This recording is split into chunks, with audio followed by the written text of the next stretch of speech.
ಸಾಕಷ್ಟು ಸಿನಿಮಾಗಳನ್ನು ಮಾಡಿರುವಂತಹ ಅನುಭವವನ್ನು ಹೊಂದಿರುವಂತಹ ನೀವು ಒಂದೊಂದು ಸಿನಿಮಾಗೂ ಒಂದೊಂದು ರೀತಿಯಂತಹ ಮೆಸೇಜನ್ನು ಕೊಡ್ತೀರಾ. ಮುಂದಿನ ದಿನಗಳಲ್ಲಿ ರಾಜಕೀಯದ ಒಂದನ್ನ ಕಾನ್ಸೆಪ್ಟನ್ನು ತಗೊಂಡು ಮಾಡುವಂತಹ ಪ್ರಯತ್ನಗಳೇನಾದರೂ ಇದೆಯಾ ಅಂತ?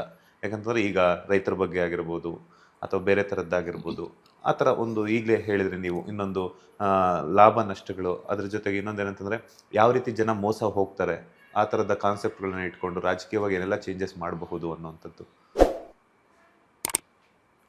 ರಾಜಕೀಯವಾಗಿ ಏನೆಲ್ಲ ಚೇಂಜಸ್ ಮಾಡ್ಬೋದು ಅಂದರೆ, ಫಸ್ಟು ಎಲ್ಲರೂ ವಿದ್ಯಾವಂತರಾಗಿ ನಾವು ಯಾರಿಗೆ ಓಟ್ ಹಾಕಬೇಕು ಅಂತ ಒಂದು ಡಿಸೈಡ್ಮೆಂಟ್ ತೊಗೋತಾರಲ್ಲ, ಅವತ್ತೆಲ್ಲ ಚೇಂಜ್ ಮಾಡ್ಬೋದು. ಅಲ್ಲಿವರೆಗೂ ಸ್ವಲ್ಪ ಕಷ್ಟ ಆಗುತ್ತೆ. ನನಗೆ ನೀವು ಹೇಳ್ತಾ ಇದ್ರೆ ನನಗೆ ನೆಕ್ಸ್ಟ್ ಕ್ವಶನ್ ಇನ್ನು ಏನೋ ಹೇಳ್ತಾರಾ, ಇನ್ನೊಂದು ಸ್ವಲ್ಪ ಎಕ್ಸ್ಪ್ಲೇನ್ ಮಾಡ್ತಾರಾ ಅಂತ ವೆಯ್ಟ್ ಮಾಡ್ತೀವಿ. ಬಟ್ ನೀವು ನೋಡಿದ್ರೆ ಅಲ್ಲಿಂದ ಅಲ್ಲಿಗೆ ಅಷ್ಟೇ ಸ್ಟಾಪ್ ಮಾಡ್ತೀರಾ. ಕರೆಕ್ಟ್ ಅಲ್ವಾ ಅದು? ಅಲ್ಲ, ಕರೆಕ್ಟೇ. ಬಟ್ ಇನ್ನೊಂದಷ್ಟು ಅನುಭವವನ್ನು ಹೇಳಿದಾಗ ನಾವು ನಮ್ಮಂಥ ಯೂಸ್ ಇಲ್ಲಮ್ಮ. ಈಗ ರಾಜಕೀಯದ ಮೇಲೆ ಮಾಡಬೇಕು ಅಂದರೆ ನಾನು ತುಂಬ ಇಷ್ಟಪಡೋದು ಸಮಾನತೆ. ಅದೇ ಈ ಸಿನಿಮಾಲಿ ಹೇಳ್ತೀವಿ. ಸಮಾನತೆ ಬೇಕು, ಸಮಾನತೆಯ ಸಂವಿಧಾನ ಬೇಕು ಅಂತ ಹೇಳ್ತೀವಿ.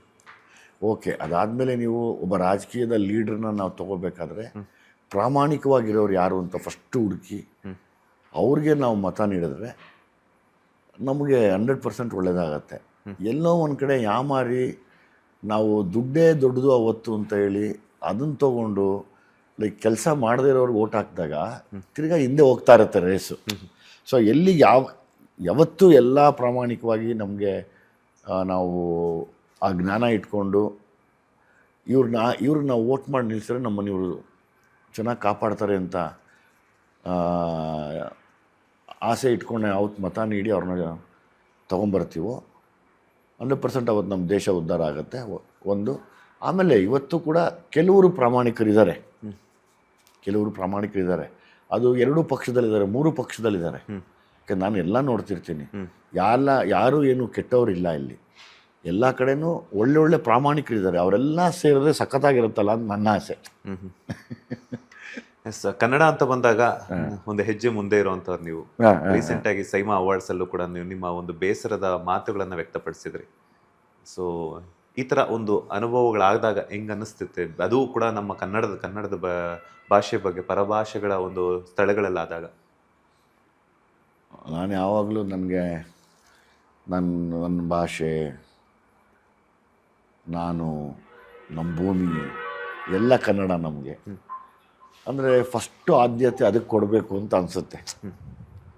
ನನ್ನ ತಾಯಿ ಭಾಷೆಗೆ, ನನ್ನ ತಾಯಿ ನಾಡಿಗೆ ಫಸ್ಟ್ ಆದ್ಯತೆ ಅದು ತೊಗೋಬೇಕು ಅನ್ನೋ ಆಸೆ ಯಾವಾಗಲೂ. ಸೊ ಹಂಗಾಗಿ ಅದ್ರ ಬಗ್ಗೆ ಏನೇ ಇದ್ರೂ ಸ್ವಲ್ಪ ಜೋರಾಗಿ ಮಾತಾಡ್ತೀನಿ. ನಮ್ಮ ಕನ್ನಡಕ್ಕೆ ಬೆಲೆ ಕೊಡಿ, ಕನ್ನಡ ಏನು ತಮಾಷೆ ಅಂದ್ಕೊಂಡಿದ್ದೀರಾ? ನಾವು ಯಾರಿಗೇನು ಕಡಿಮೆ ಇಲ್ಲ, ಕನ್ನಡ ಅಂದ್ರೇ ಬೇರೆ ಅನ್ನೋ ಆಸೆ ನನಗೆ ಯಾವಾಗಲೂ. ಸರ್, ಈಗ ಇನ್ನೊಂದೇನಂತಂದರೆ ಕನ್ನಡ ಸಿನಿಮಾ ರಂಗದ ಆಗು ಹೋಗುಗಳ ಬಗ್ಗೆ ಹೇಳೋದಾದರೆ ಸರ್, ಎಲ್ಲ ಒಂದು ಕಡೆ ಥಿಯೇಟರ್ಗಳ ಕೊರತೆ, OTTಯಲ್ಲಿ ಸಿಗ್ತಿಲ್ಲ, ಸ್ಯಾಟಲೈಟ್ ರೈಟ್ಸ್ ತಗೊಳ್ತಿಲ್ಲ. ಹಾಗೆಯೇ ಕಲಾವಿದರಾಗಿರ್ಬೋದು, ನಿರ್ದೇಶಕರಾಗಿರ್ಬೋದು, ಅದ್ರ ಜೊತೆಗೆ ನಿರ್ಮಾಪಕರು ಸಾಕಷ್ಟು ಒಂದಷ್ಟು ಹೋಪ್ಸನ್ನು ಇಟ್ಕೊಂಡು ಬಂಡವಾಳವನ್ನು ಹೂಡ್ತಾ ಇದ್ದಾರೆ. ಈ ಒಂದು ಆಗು ಹೋಗುಗಳ ಬಗ್ಗೆ ಹೇಳೋದಾದ್ರೆ ನಾವು ಮೊದಲು ಮಾಡಬೇಕಾಗಿರೋದಿಲ್ಲಿ ಸರ್ಕಾರದ ಗಮನಕ್ಕೆ ತಂದು ಪೈರಸಿ ನಿಲ್ಲಿಸೋದು ಹೇಗೆ ಅಂತ ಯೋಚನೆ ಮಾಡಬೇಕು. ಅದನ್ನು ನಿಲ್ಲಿಸಿದ್ರೆ ದೊಡ್ಡ ಪ್ರಾಬ್ಲಮ್ ಸರಿಯೋದಂಗೆ.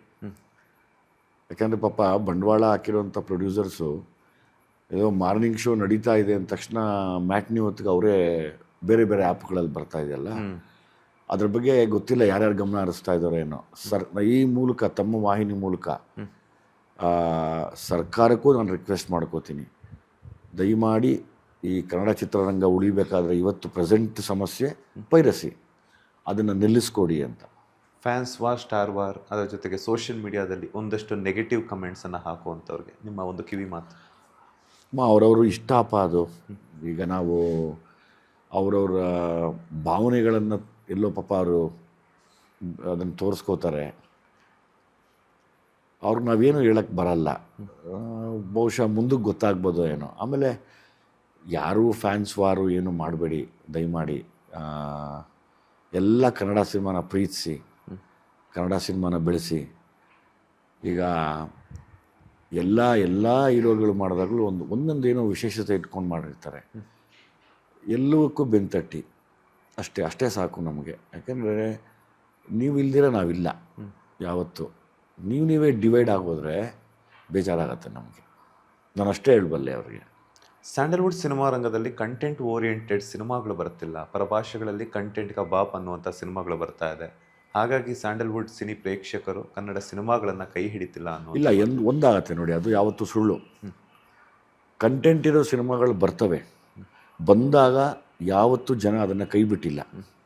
ಅದಕ್ಕೆ ಸಾಕಷ್ಟು ಉದಾಹರಣೆಗಳಿದ್ದಾವೆ. ಹೌದು, ಕಂಟೆಂಟ್ ಮಾಡೋವಾಗ ನಾವು ಯೋಚನೆ ಮಾಡಿ ಮಾಡಬೇಕು. ಇಷ್ಟೇ ಅದಕ್ಕೆ ಆನ್ಸರ್. ಹೀರೋಗಳು ಕಥೆಯನ್ನು ಸೆಲೆಕ್ಟ್ ಮಾಡ್ಕೊಳ್ಳೋದ್ರಲ್ಲಿ ಎಡುತ್ತಾ ಇದ್ದಾರೆ. ಬಿಕಾಸ್ ಯಾಕಂತಂದರೆ ಈಗ ನೀವು ನೋಡ್ಬೋದು, ಭೀಮಾದಲ್ಲೇ ಒಂಥರದ ಕ್ಯಾರೆಕ್ಟರ್, ಸಲಗಾದಲ್ಲೇ ಒಂಥರದ ಕ್ಯಾರೆಕ್ಟರ್, ಲ್ಯಾಂಡ್ ಅಂತ ಬಂದಾಗ ಒಂದು ಪೋಷಕನ ಪಾತ್ರದಲ್ಲಿ ಕಾಣಿಸ್ಕೊಂಡ್ರು, ಒಂದು ರೈತನ ಪಾತ್ರದಲ್ಲಿ ನೀವು ಕಂಟೆಂಟ್ಗೆ ಹೆಚ್ಚು ಒಲವನ್ನು ಕೊಡ್ತಾ ಇದ್ದಾರೆ.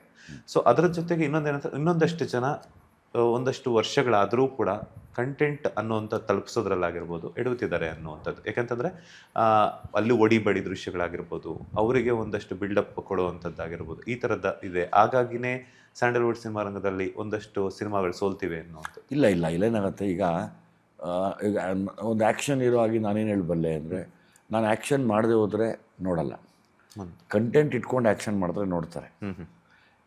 ಬೇರೆ ಹೀರೋಗಳು ಪಾಪ ಕೆಲವರು ಇದ್ದಾರೆ, ಅಂದರೆ ಅವ್ರು ಆ್ಯಕ್ಷನ್ ಮಾಡಿದ್ರೆ ನೋಡಲ್ಲ, ಅವ್ರು ಕಂಟೆಂಟ್ ಇಟ್ಕೊಂಡು ಗೆಲ್ತಾರೆ. ಸೊ ಹಂಗೆ ಎರಡಕ್ಕೂ ಸೇಮ್ ಕಂಟೆಂಟ್ ಬೇಕು. ನಮಗೇನಂದರೆ ಆ್ಯಕ್ಷನ್ ಬೇಕು, ಬೇರೆಯವರೆಲ್ಲ ಗೆಲ್ತಾರಲ್ಲ. ಈಗ ಸೂಫ್ರಮ್ ಶೋ ಗೆಲ್ತು ಪಾಪ, ಎಲ್ಲ ಸಖತ್ತಾಗಿತ್ತಲ್ಲ ಕಂಟೆಂಟು ಅಲ್ವಾ? ಹಂಗೆ ಲೇಟೆಸ್ಟ್ ಹಾಗೂ ಇಂಟ್ರೆಸ್ಟಿಂಗ್ ಸುದ್ದಿಗಳಿಗಾಗಿ ಬಾಸ್ ಟಿವಿ ಕನ್ನಡ ಚಾನೆಲ್ನ ಸಬ್ಸ್ಕ್ರೈಬ್ ಮಾಡಿ. ಹಾಗೆಯೇ ಬೆಲ್ ಐಕಾನ್ ಪ್ರೆಸ್ ಮಾಡಿ. ಇದರ ಜೊತೆಗೆ ಫೇಸ್ಬುಕ್, ಇನ್ಸ್ಟಾಗ್ರಾಮ್, ಎಕ್ಸ್ನಲ್ಲೂ ಮಿಸ್ ಮಾಡದೆ ಫಾಲೋ ಮಾಡಿ.